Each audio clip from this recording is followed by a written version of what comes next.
Le dépistage permet de diagnostiquer plus précocement un cancer. Plus le dépistage est fait tôt, plus nous avons des chances de guérir du cancer. Le dépistage du cancer se fait en plusieurs étapes. La première étape, c'est l'autopalpation. Dès la puberté, en fait, on peut commencer à se palper. C'est très important de pouvoir connaître son corps.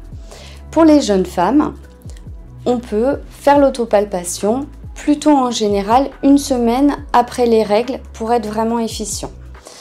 Pour les dames ménopausées, aucun souci, on peut le faire tout au long du mois sans aucun problème.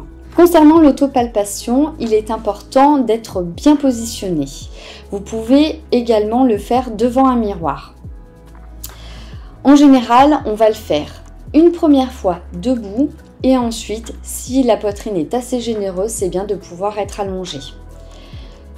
Il faut regarder vraiment les deux seins de chaque côté pour vérifier s'il y a une asymétrie, s'il présente des choses un petit peu particulières.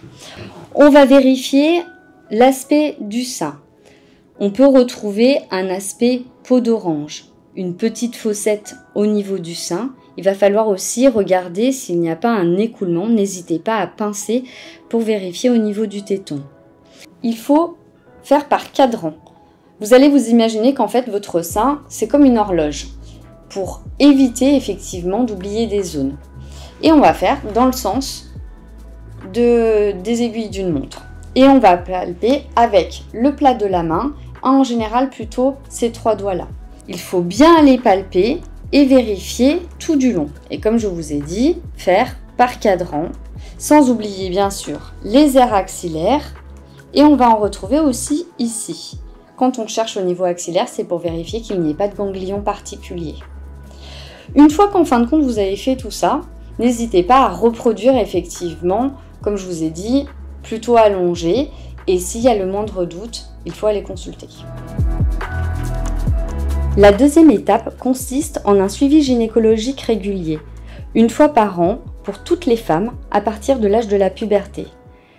Cette consultation permet un échange avec un professionnel de santé et un examen des seins, des aisselles et un examen gynécologique réalisé par un professionnel. L'autopalpation régulière ne remplace pas cette étape et vice-versa. Ensuite vient la mammographie des deux seins à partir de l'âge de 50 ans. Cet examen est à refaire tous les 2 ans. Un suivi plus précoce peut être proposé en fonction de l'histoire personnelle et familiale.